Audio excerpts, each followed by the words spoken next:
Welcome back to the channel where you better understand supply chain management and operations.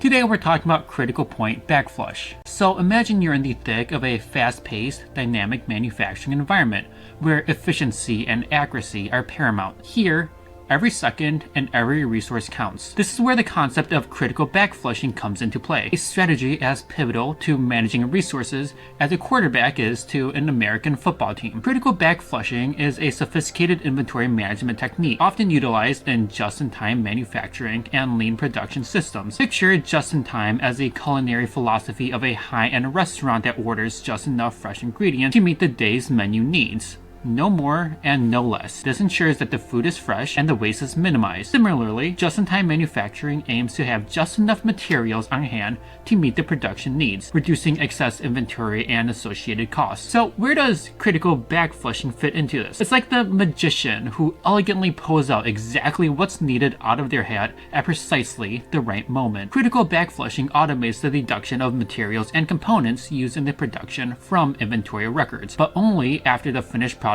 is completed and not at the start or during the production process. It's like updating your expenditure record only after you've made a purchase, ensuring you only account for what's actually been used. This technique is particularly useful in environments with complex production processes or where products are made to order. It helps companies avoid the laborious task of tackling every nut, bolt, and washer through the production process.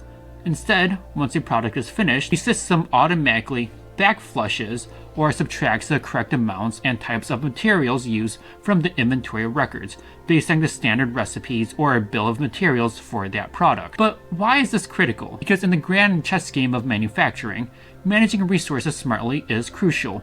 Critical backflushing allows companies to maintain lower levels of inventory, reducing the storage costs and minimizing waste. It enhances efficiency by simplifying the inventory management process, freeing up employees to focus on more value-added activities than tracking inventory. However, like any strategy, critical backflushing has its challenges. It relies heavily on accurate bill of materials and production data. If the recipes are off, or if there are any significant variances in production, it can lead to inventory inaccuracies, potentially disrupting production lines. In summary, critical backflushing is a strategic move in the complex game of manufacturing, aimed at streamlining processes, reducing waste, and keeping the production line moving smoothly and efficiently. It's a testament to the power of precision, timing, and smart resource management in today's competitive business environment.